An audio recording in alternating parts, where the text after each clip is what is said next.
Cuando al fin en pleno gozo mi alma le contemplará. Cara a cara espero verle, cuando venga en gloria y luz. Cara a cara ya en el cielo, y me verá mi Jesús. Solo tras oscuro velo, hoy lo puedo admirar. Pero pronto que me diga que su gloria demostrar. Cara a cara espero verle, cuando venga en gloria y luz. Cara a cara ya en el cielo, Él verá mi Jesús. Cuando vos hablas con Cristo, cuando no haya más dolor, cuando cesen los peligros al abrigo de su amor. Cara a cara espero verle, cuando venga en gloria y luz. Cara a cara ya en el cielo, verá mi Jesús. Cara a cara tan glorioso,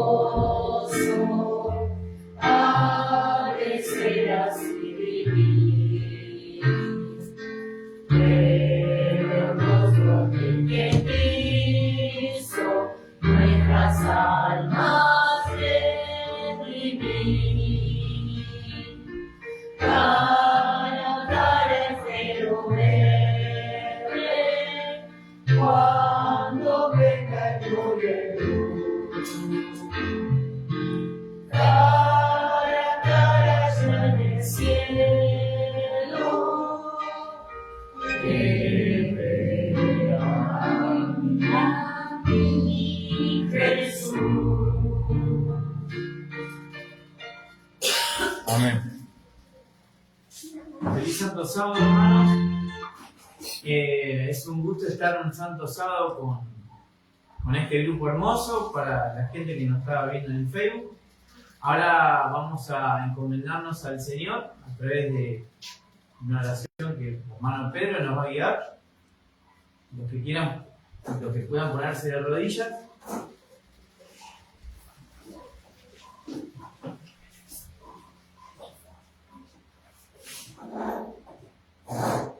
Oh Dios altísimo, soberano de todo el universo, Padre de nuestro Señor Jesucristo, tu Hijo unigénito, a quien has engendrado en la eternidad. Amén. Por quien has hecho todo, para quién y con quién.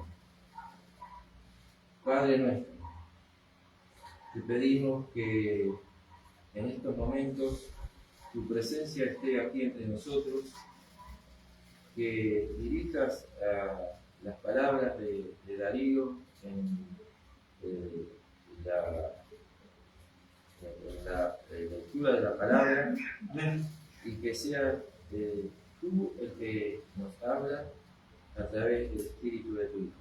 Amén. Te suplicamos todos estos favores, no porque lo merezcamos, sino porque te los pedimos en el nombre de tu Hijo amado, y en él te agradecemos todo. Amén. Amén.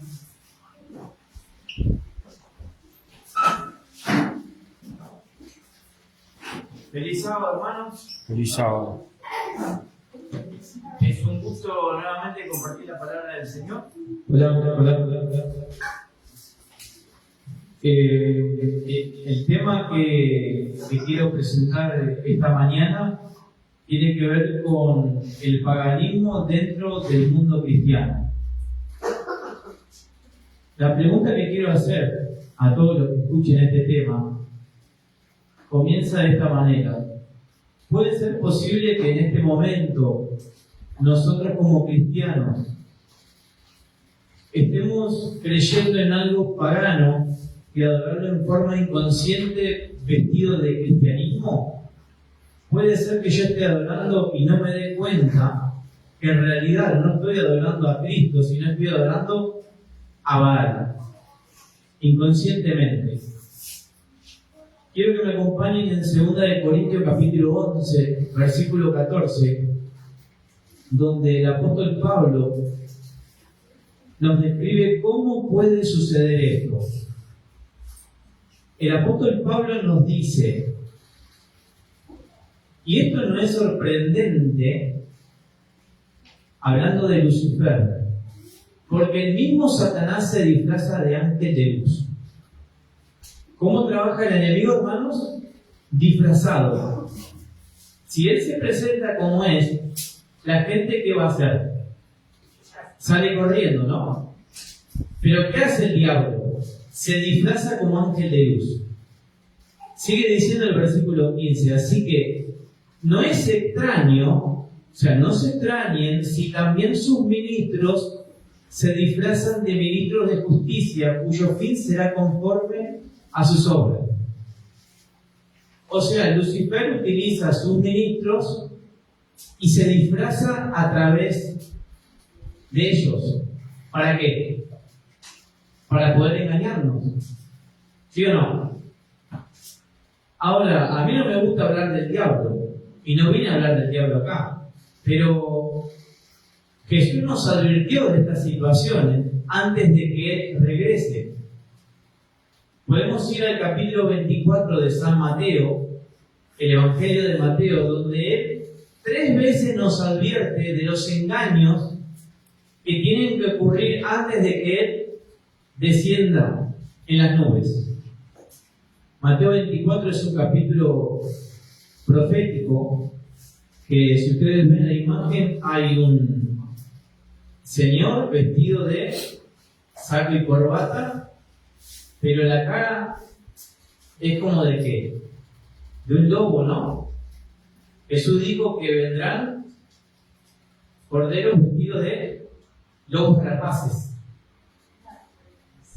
Jesús nos advierte de esta manera en Mateo 24, versículo 5. Nos dice, nos advierte: mirad que nadie os engañe, porque vendrán muchos en mi nombre diciendo, yo soy el Cristo, y a muchos engañarán.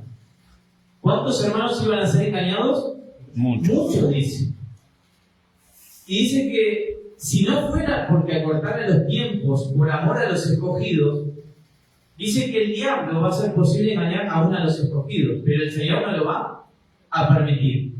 Por amor a los escogidos, el Señor acorta el tiempo, porque si no, no queda nadie en la tierra. Jesús 3 veces repite en este capítulo que tengamos cuidado con los engaños satánicos en los últimos días. Así que quiero comenzar cómo comienza a meterse el paganismo disfrazado, el Lucifer disfrazado de cristianismo, y vayamos a la historia, ¿no?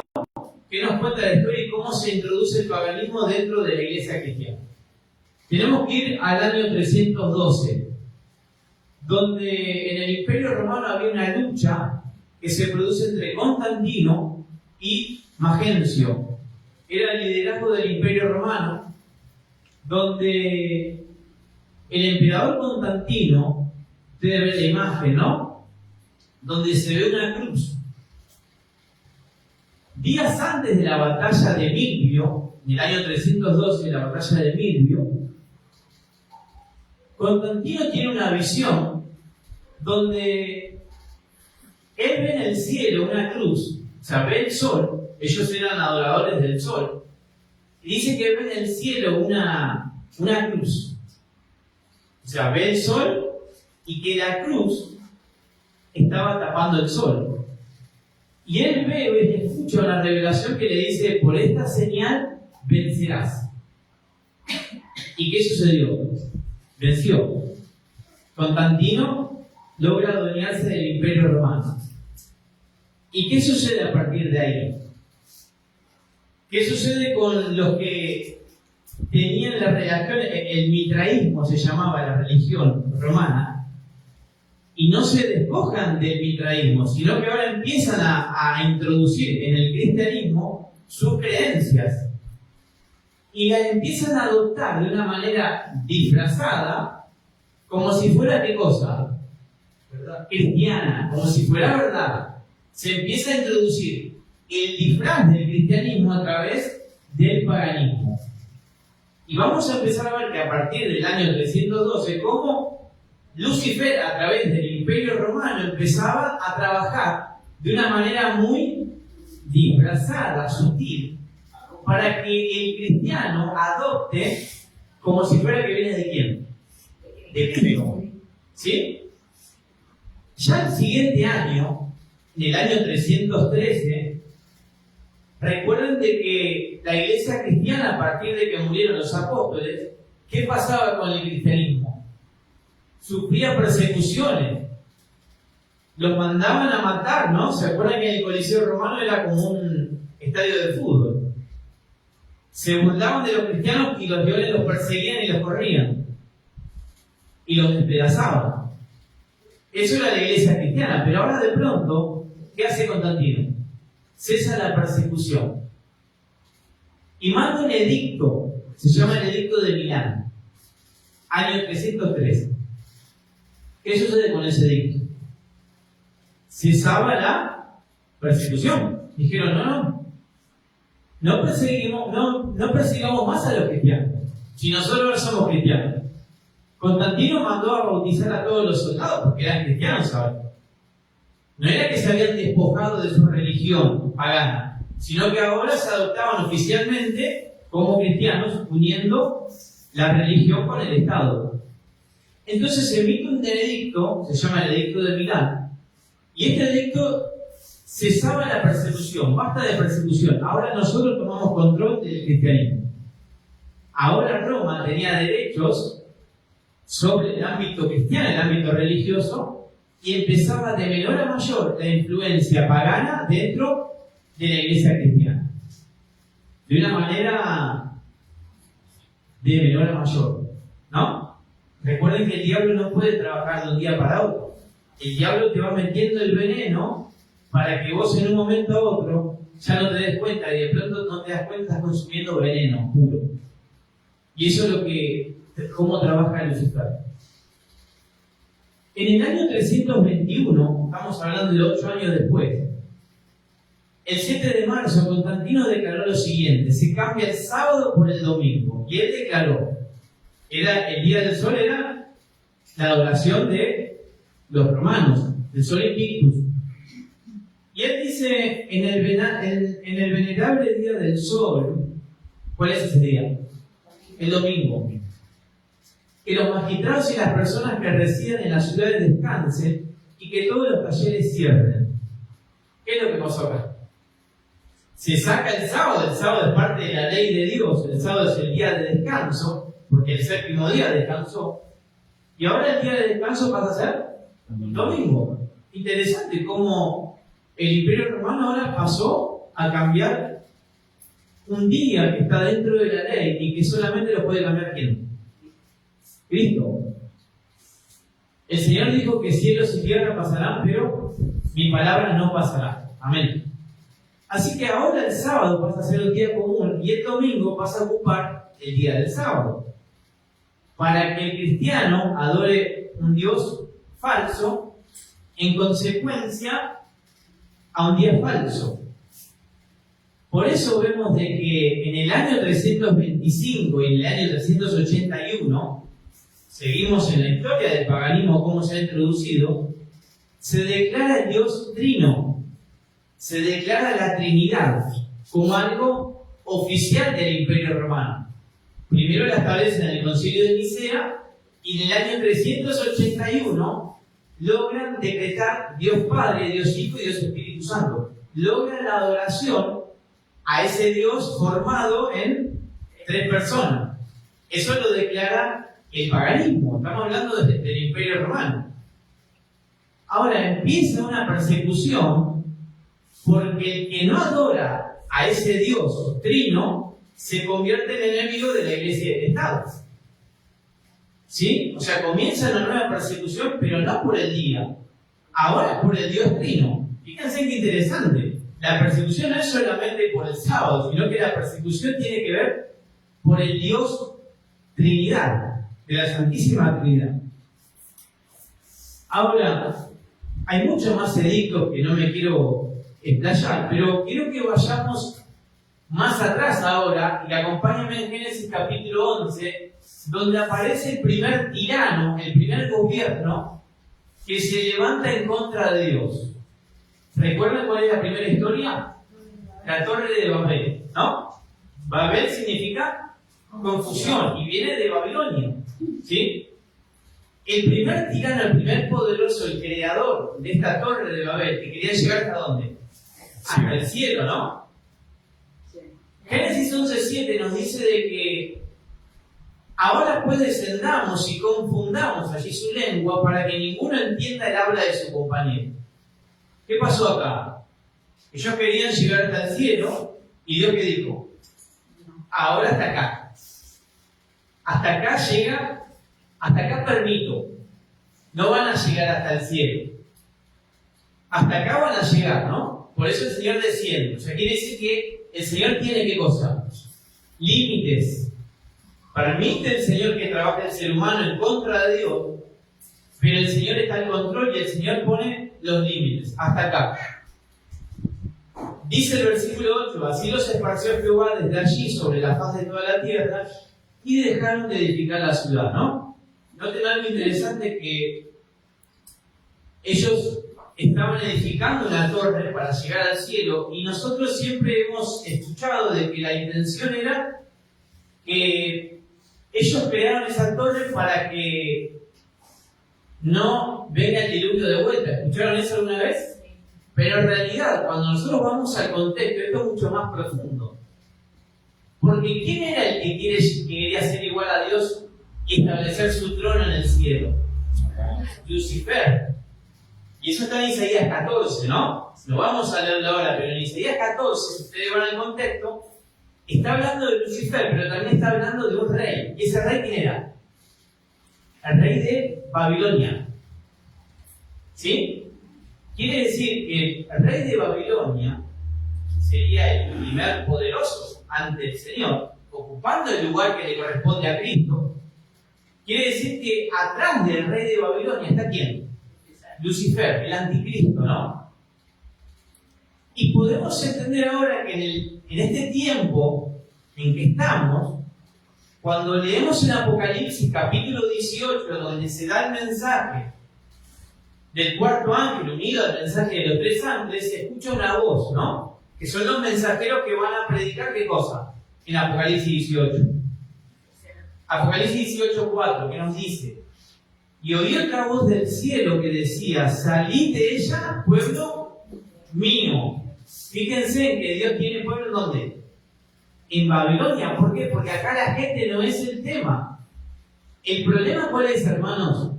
Es el sistema que está trabajando para corromper y para dominar al mundo y a la gente, pervertir la ley de Dios, para establecer su propia tiranía que va en contra de Dios. Por eso el mensaje dice: salid de ella, pueblo mío, para que no seáis partícipes de sus pecados ni recibáis parte de sus plagas. Y ahora escuchen lo que dice: porque sus pecados han llegado hasta el cielo. Noten qué interesante que habíamos leído de que la Torre de Babel, ¿cuál era la intención? De llegar al cielo. O sea, quiere decir de que en este momento va a llegar un momento en la tierra donde Dios no va a permitir que avance más sus pecados, sus abominaciones. Dice: porque sus pecados han llegado hasta el cielo y Dios se ha acordado de sus maldades. Dios tiene límites, hermanos, que hasta acá llega el diablo. ¿Sí? Hasta que la gente acepte o rechace, hasta que la gente sepa de ponerse en una posición a favor o en contra. Aceptar a Cristo o rechazar a Cristo. Hay dos caminos nada más. Por eso, hermanos, cuando nosotros empezamos a escuchar, a ver una verdad, si yo rechazo esa verdad, empiezo a tener en mi vida un efecto dominó. ¿Qué empieza a pasar cuando yo rechazo la primera verdad? Empiezo a caer, rechazo todo. Esto es el Evangelio de Cristo. Cuando yo rechazo la puerta, rechazo a Jesús como el Hijo unigénito de Dios, el final es la destrucción, es la pérdida eterna. ¿Por qué? Porque estoy rechazando la puerta que me lleva al Padre, que me lleva a la ley de Dios, me lleva a la santidad, que solamente lo puede hacer una persona. ¿Quién es? Cristo. Amén. Amén.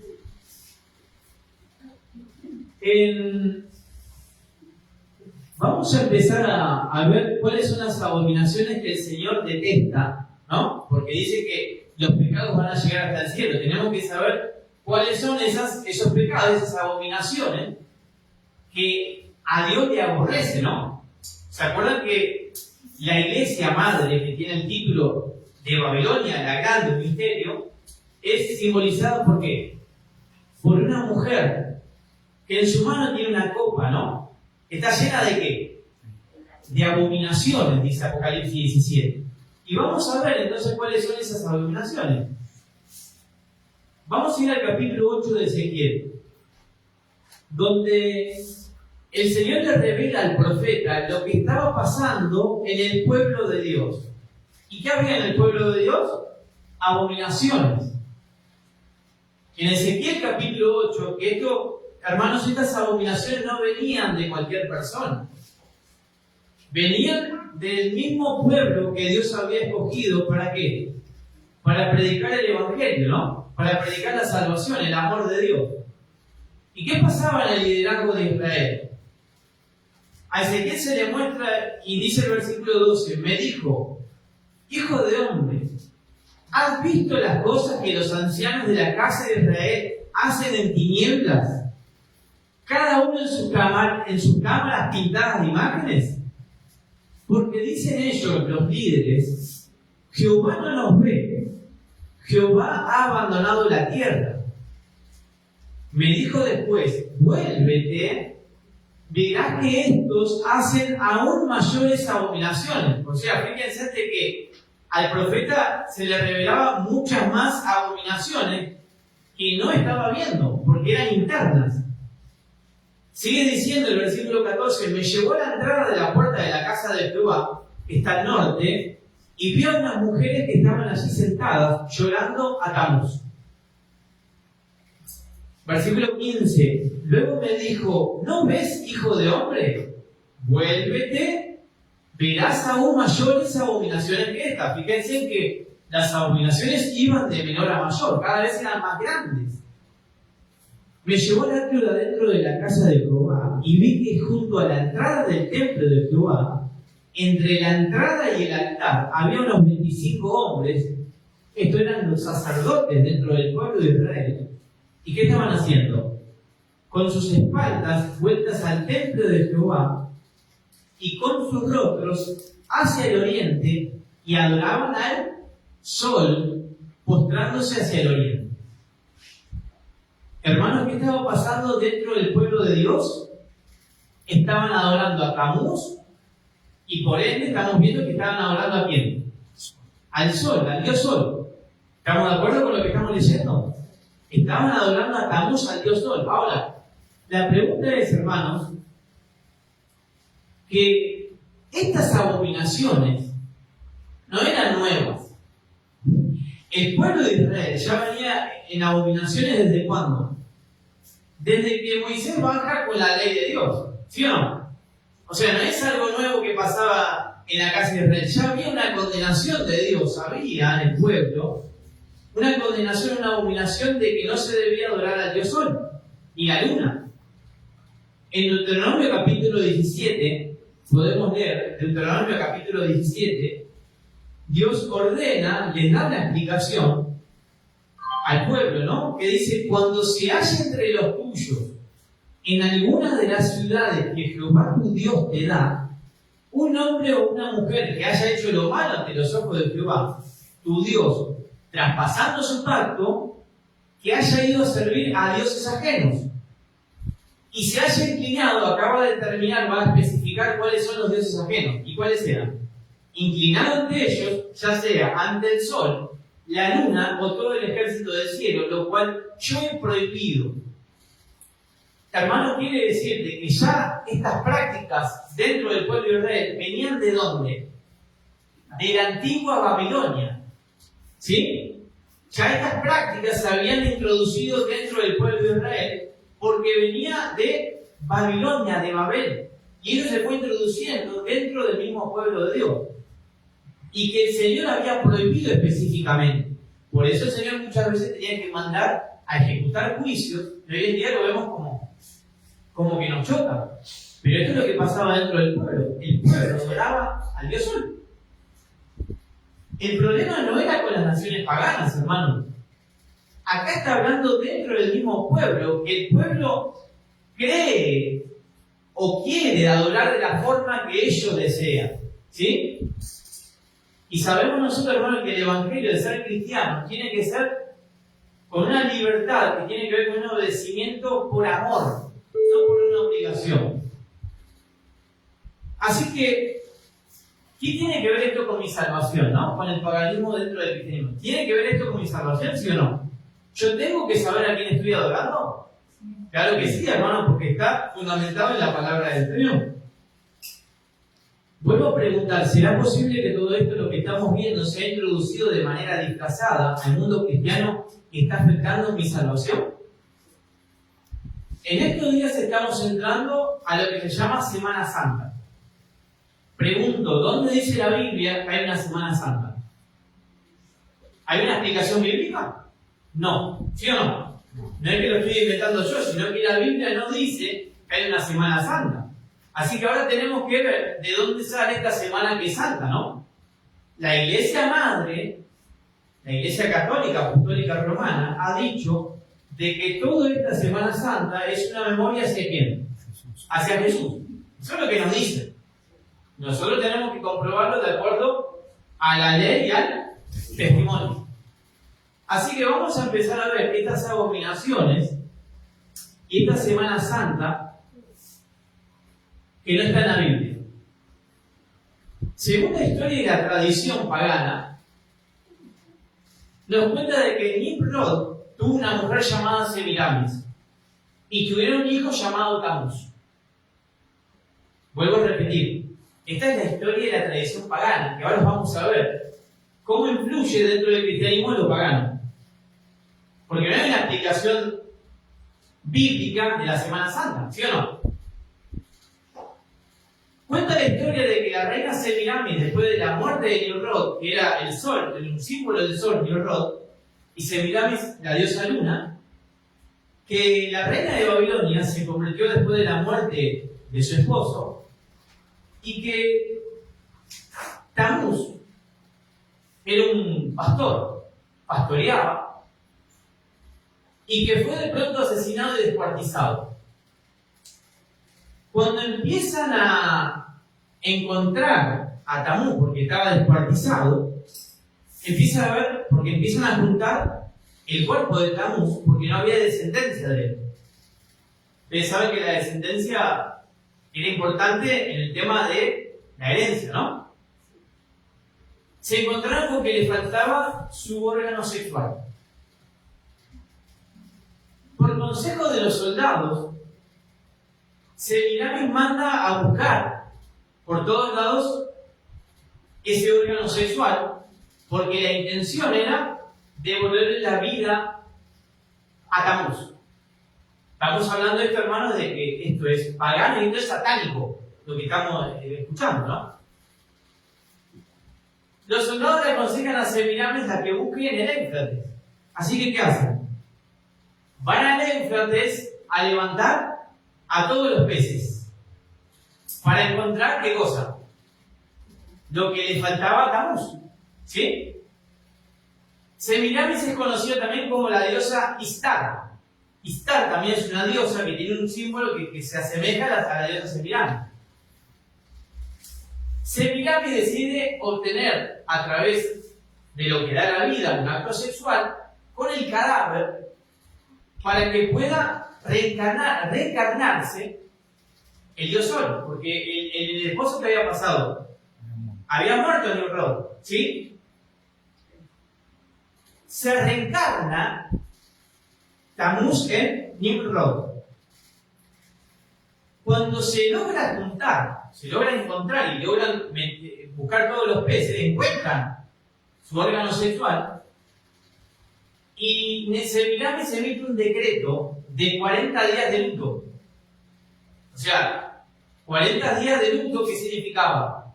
El sacerdote se vestía de negro, ¿no? Y comenzaba, digamos, una endecha, como leemos en Ezequiel 8, una endecha, un lloro, un lamento, ¿para qué? Para que vuelva a la vida, ¿sí?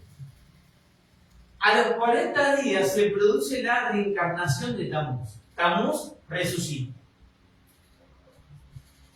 Cuando nosotros leemos esto, hermano, la pregunta es, ¿qué tiene que ver el pescado? ¿Alguna vez se preguntaron qué tiene que ver el pescado en la Semana Santa? Si estamos hablando de la Semana Santa, ¿a qué nos hace recordar la Semana Santa? A la muerte de Jesús. Pregunto, ¿el pescado qué tiene que ver con la muerte y resurrección de Jesús? Dice que la carne roja representa a Jesús, entonces por eso se come pescado. Pero por eso vuelvo a preguntar. Jesús muere, o sea, vive, muere y resucita.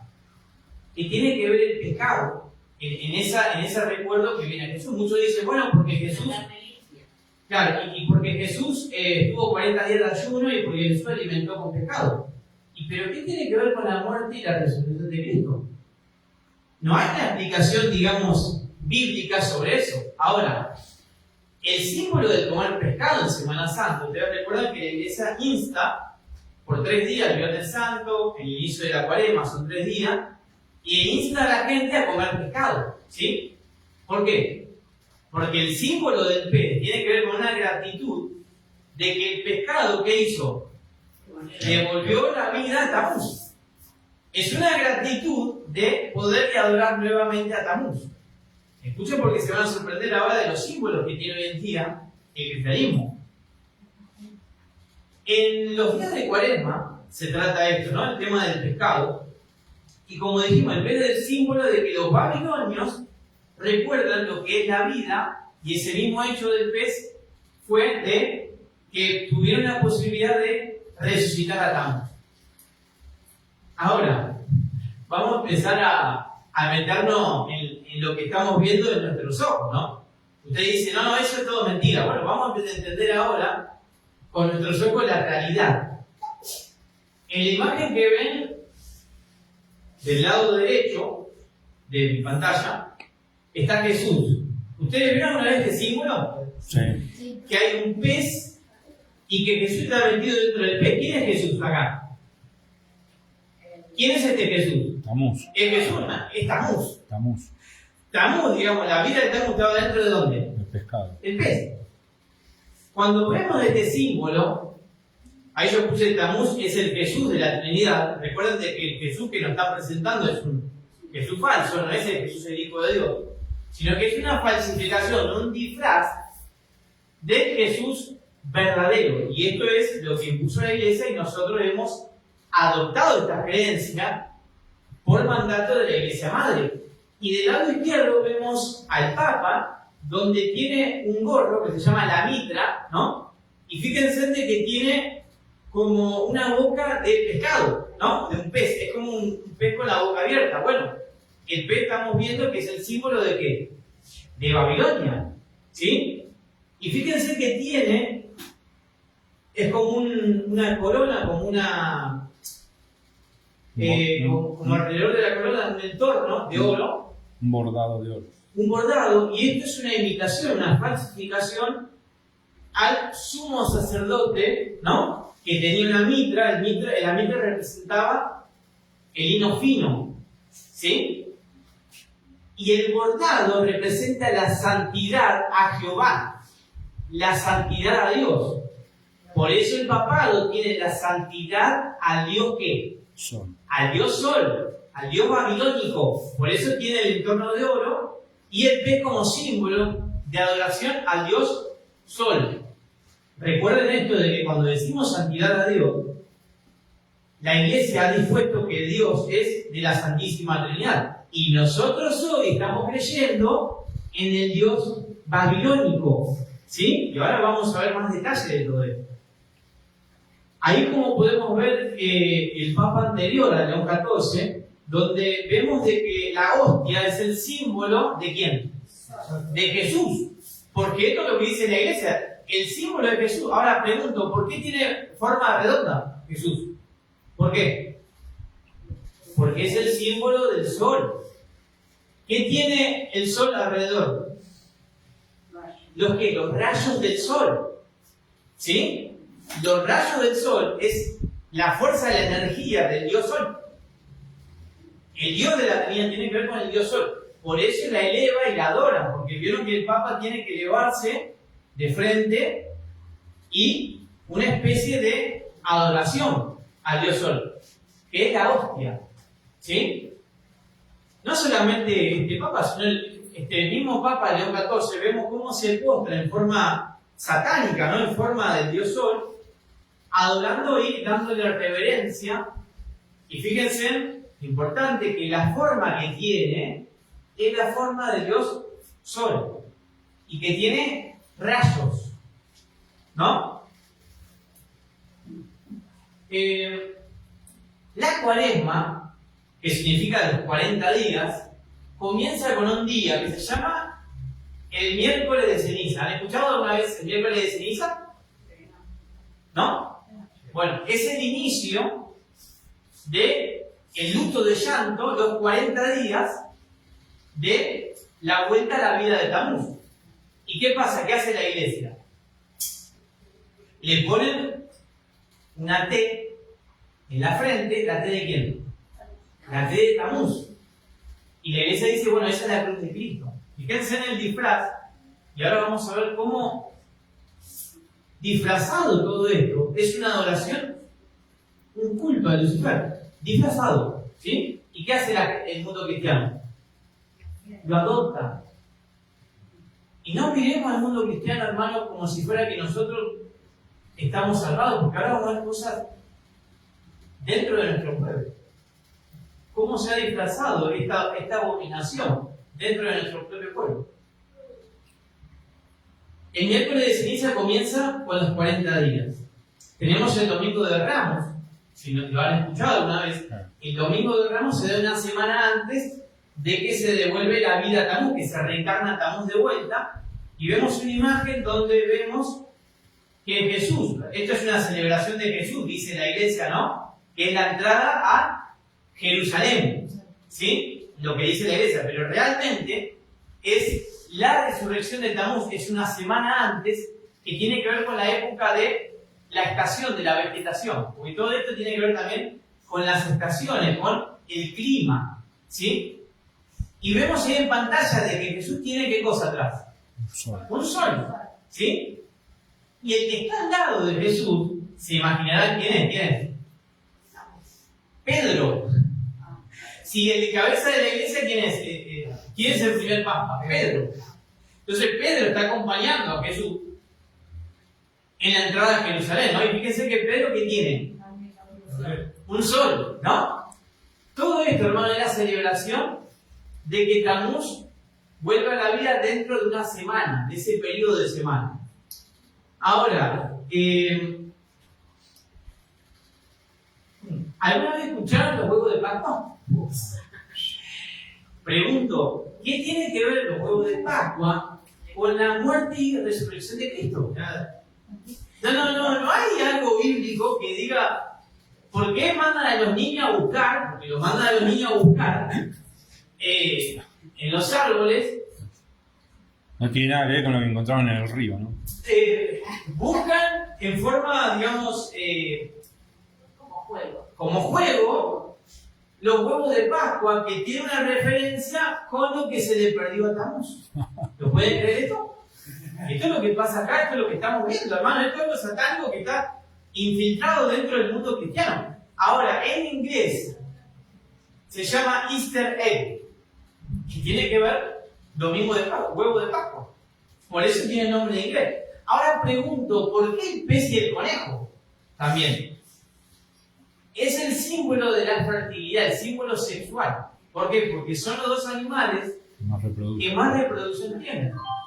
Entonces podemos entender ahora, si es un símbolo sexual, ¿qué tiene que ver? Con el sexo, ¿no? ¿Por qué conejo? A ver, ¿qué se nos viene a la mente? ¿Por qué el símbolo del sexo en Playboy, en la pornografía, conejita? ¿Por qué el conejo? Porque es el símbolo de la diosa fertilidad. Y la diosa del sexo, ¿saben cómo se llamaba? Venus. La diosa Venus tiene que ver con la diosa del sexo. Hay nombres de dioses específicos, ¿no? Sí. El dios Marte, el dios Mercurio, el dios Júpiter. Todo esto, hermanos, parece gracioso, pero esto, hermanos, se está introduciendo de forma disfrazada. Se introdujo como se disfrazó el diablo en el mundo cristiano. Ahora, hablando de Pedro, esto está en la Basílica del Vaticano, y lo que estamos viendo no es Pedro, sino que estamos viendo al dios Sol. Júpiter. Y lo que hizo la iglesia es sacar el Ju y quedó Peter. Pedro. Esta imagen está en la basílica y ustedes, como pueden ver, ¿qué tiene en la cabeza? Un sol en la cabeza es un símbolo del dios Sol. Y el que vemos acá, que se hizo 200 años antes de Cristo, pregunto, ¿Pedro existía 200 años antes de Cristo? No. Entonces transformaron la estatua de Pedro, o sea, de Júpiter, en Pedro. Sencillo, ¿no? Ahora, hermano, vamos a ir terminando con esto. Ustedes vieron de que ahora vamos a ver lo que significa la Trinidad pagana, porque la Trinidad tiene que ver con el paganismo, todo esto introducido, ¿no? Y que nosotros terminamos adoptando, y que muchos hermanos, por la gracia de Cristo, estamos descubriendo de que la Trinidad no es bíblica. Vemos en esta imagen a la Virgen María en una procesión de Semana Santa. Pregunto, ¿por qué la Virgen María en Semana Santa? ¿Qué tiene que ver la Virgen María acá en esta cuestión? ¿Tiene algo que ver? Bíblicamente. No. Es la madre de Jesús, ¿amén? Sí, es la madre. Pero no. ¿Por qué se adora a la Virgen? Se venera y se lleva como si fuera un símbolo importante dentro de lo que estamos viendo. No hay una respuesta bíblica, ¿no? Pero ahora vamos a ver la respuesta que da la iglesia y el engaño que hay detrás de la Trinidad. Como podemos ver, digamos, acá solamente les mostré una imagen. La Trinidad se basaba en un conjunto, siempre había una mujer, un símbolo, que tenía que ver con el Padre, con la Madre y con el Hijo. ¿Sí? O sea, en todas las antigüedades, por ejemplo, acá puse un ejemplo de Egipto, y tiene que ver con Isis y con Horus, ¿no? Y que venía de Osiris. Osiris es el marido de Isis y tuvieron a Horus, ¿no? Y del lado derecho que la iglesia dice que es la Virgen María con Jesús, tiene que ver con la diosa Semiramis y Tamuz. ¿Sí? Como pueden ver, la Virgen María tiene en la cabeza, ¿qué cosa? Sol. Al dios Sol. Es un símbolo de Tamuz, ¿no? Que tiene que ver con una divinidad que comparte una trinidad, que es el Padre, la Madre y el Hijo, que son uno en divinidad. Por eso vemos que Tamuz se reencarnó en Nimrod. Y en todas las culturas de diferentes países es la misma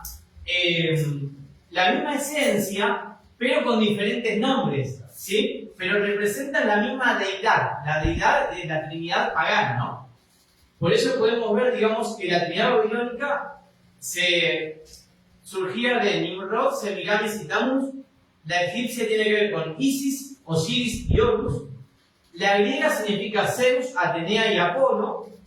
La india, Brahma, Vishnu y Shiva, que tienen que ver con esta deidad de madre e hijo en esa trinidad, ¿no? Por eso la Virgen María tiene que ver. Ahora, ¿qué tiene que ver la Virgen María acá, no? Vamos a ver, yo pregunté en el primer posteo, dije, ¿será posible que yo adore inconsecuentemente algo pagano vestido de cristiano? Escuchen esto. ¿Por qué la Virgen María tiene que ver con la Semana Santa y con la Santísima Trinidad? ¿Por qué Santísima Trinidad? Santísima viene de quién? De Santa, y tiene que ver con la Virgen María, porque la Virgen María es santa, ¿no? Ahora, en el año 431, en el Concilio de Efeso, se establece que la Virgen María ya no es la madre de Jesús, el Cristo, el Hijo de Dios. Escuchen bien esto.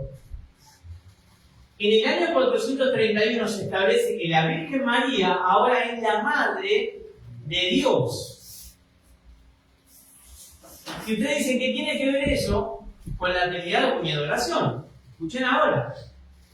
Cuando yo creo en la Santísima Trinidad, porque ¿por qué se saca Santísima? Muchos dicen, yo creo en la Trinidad, pero ¿por qué le sacan Santísima? Porque la Trinidad tiene que ver con la Santísima. Yo no le puedo sacar Santísima. Si vos crees en la Trinidad, crees en la Santísima Trinidad. ¿Estamos de acuerdo o no? No puedo yo sacar un nombre que tiene ese concepto.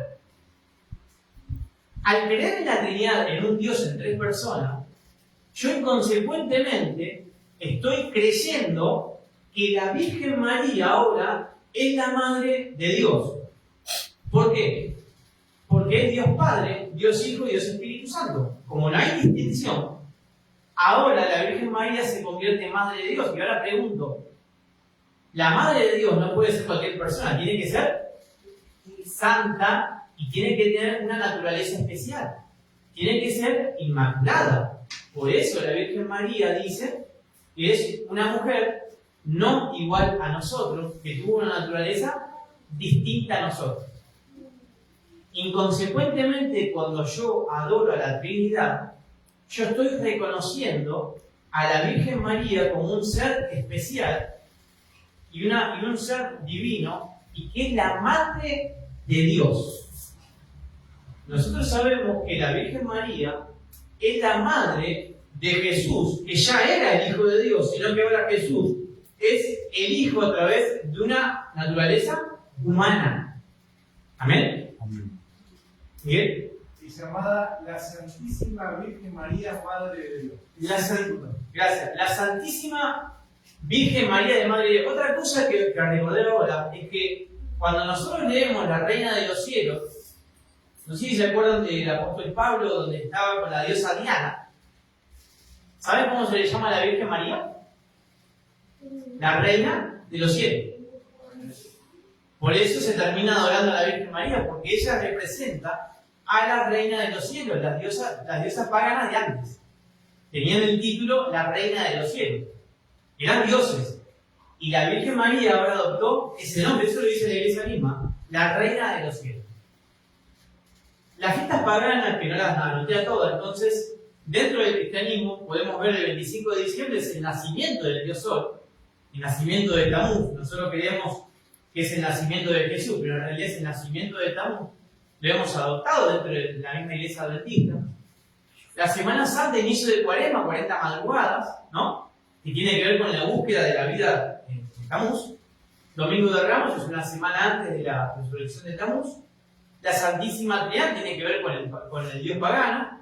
El Día de la Madre también, que es una veneración original a la diosa Rea de Grecia, y nosotros lo hemos adoptado, ¿no? Como algo que viene del Señor. Fue adoptado años después a la Virgen María, y luego se adoptó en el mundo. Y por último, bueno, cosas de la iglesia, ¿no? El Día del Conquistador, el Día del Pastor y de muchas cosas más, ¿no? Ahora vemos que por qué entendemos que en la iglesia hace unos años se empezó al inicio de la Semana Santa ¿qué se empezó a establecer? Una búsqueda de qué? Espiritual, ¿no? ¿Y cómo comienza esa búsqueda? ¿Con los qué? Con las 40 madrugadas. Todo esto es un disfraz del diablo para que la gente empiece a adoptar cosas que no son bíblicas. Pregunto, ¿será posible de que yo en estas 40 madrugadas voy a recibir al Espíritu Santo? ¿Por qué estoy haciendo esto? ¿Qué significa las 40 madrugadas? Es un símbolo, hermano, un disfraz. Todo para desviarme de la verdad bíblica. Y otra cosa interesante, el propósito de estas 40 madrugadas justamente es para, dicen, la búsqueda espiritual. Es como si fuera que yo tengo que buscar al Señor, pero si el Señor me está buscando a mí. ¿Cómo es que yo tengo que buscar si el Señor me está llamando a mí constantemente? Yo tengo que recibir el llamado del Señor. Por eso vemos que la iglesia ya ha adoptado la Semana Santa. Ya esto es algo, hermano, que se ha introducido de manera normal dentro del pueblo de Dios. Ya no se oculta que la Semana Santa está dentro de la iglesia. Pregunto, ¿puede ser que Dios bendiga a un pueblo que está tomando cosas paganas? No, hermano, por eso vemos las abominaciones que se cometían dentro del pueblo de Israel. Y la estamos viviendo. Ahora escuchen para terminar esto. Termino con una cita de Elena de White, pero escuchen lo que pasó en este libro de Alejandro Bullón en el día número 11. Habla de la historia de Andrés. Que Andrés estaba en la cárcel y estaba deprimido, ¿no? Dice que suplicó y clamó por una segunda oportunidad, porque todas las historias que nos cuentan tienen que ver con un ataque a los que no creen en la Trinidad. Eso es lo que está demostrando el libro, ¿no? En el día 11 nos dice de que a la mañana, dice Andrés, que vio entrar el sol por la ventana. Y dice que se encontraba una fuerte neblina en la enfermería de la prisión. Escuchen lo que voy a decir ahora. Los rayos del sol eran insistentes a pesar de la fuerte neblina. ¡Wow, hermano! ¿Qué nos está diciendo acá? Que el sol tiene poder en sí mismo, porque recuerden de que el sol de justicia, ¿quién es? Es Cristo, Malaquías 4.2. Pero acá no está citando a Cristo, Malaquías 4.2, ¿no? Acá está diciendo, los rayos del sol eran insistentes a pesar de la fuerte neblina. ¿Y qué produjo esos rayos del sol? Yo estaba vivo. ¿Qué le produjo los rayos del sol? Vida. Sin poder esconder la emoción, yo no había muerto. Y ahora dice, Dios me estaba dando una segunda oportunidad. Ahora pregunto, ¿quién es este Dios que le estaba dando una segunda oportunidad? El Dios Sol. El Dios de la Trinidad. ¿Estamos comprendiendo, hermanos, la gravedad del asunto, cómo viene? ¿Cómo nos está el diablo hablando a través de pastores de renombre y cómo la gente empieza a adoptar? La sierva del Señor dice lo siguiente: los cristianos deben prepararse para lo que pronto va a destallar sobre el mundo como sorpresa abrumadora. ¿Y qué tenemos que hacer, hermanos, para no ser engañados? Deben hacerlo estudiando diligentemente la palabra de Dios y esforzándose por conformar su vida con sus preceptos. Escuchen bien, ¿cómo no ser engañados?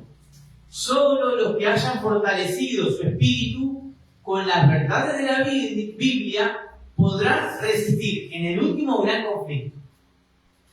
Solo los que hayan estudiado diligentemente las Escrituras y hayan recibido el amor de la verdad en sus corazones, serán protegidos de los poderosos engaños que cautivarán al mundo.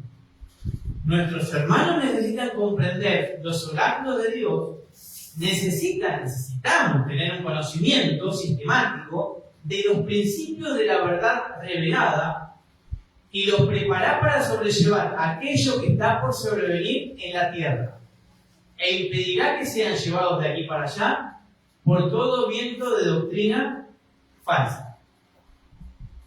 Hermanos, no tenemos que tener miedo de estas cosas, pero esto está delante de nuestros ojos Y tenemos que comprenderlo, tenemos que estudiarlo para poder compartir con mi hermano que inocentemente está siendo engañado, porque el diablo se disfraza como ángel de luz. Así que, hermano, que sea de bendición este tema y que nos acerque más a su palabra. El que va a ser engañado solamente va a ser engañado, ¿por qué? Porque se ha desviado de la palabra del Señor. No hay una manera de engañar, sino solamente porque yo me he desviado de la palabra. Hermanos, que el Señor los bendiga. Voy a terminar con una oración, así como estamos.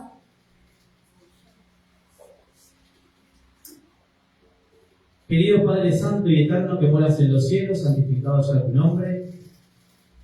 Te damos gracias, Padre Eterno, porque nos has dejado una palabra firme y segura, que es su palabra. Que no vas a permitir, Padre, que nadie sea engañado, que nadie caiga en tinieblas, si estás firme en el Señor, si estás firme en su palabra. Te pedimos, Padre Santo, que tu Santo Espíritu nos guíe a la verdad, al camino y a la vida. Que nos hagas ver, Padre, nuestra condición espiritual y que cada día que pasa nos acerquemos más a Jesús y que imitemos su vida terrenal con la nuestra. Padre, te pedimos por cada uno de nosotros, por los que estén escuchando, que toques el corazón de cada persona y que la única intención de exponer estos temas, Padre, es que sepamos de que tú estás al control de la situación y tu amor es infinito en misericordia para poder estar todos juntos el día de mañana en la Nueva Jerusalén. Padre, te pedimos perdón por nuestros pecados y nuestras faltas, y todo esto te lo pedimos sin merecerlo, en el poderoso nombre de tu Hijo unigénito. Amén. Amén.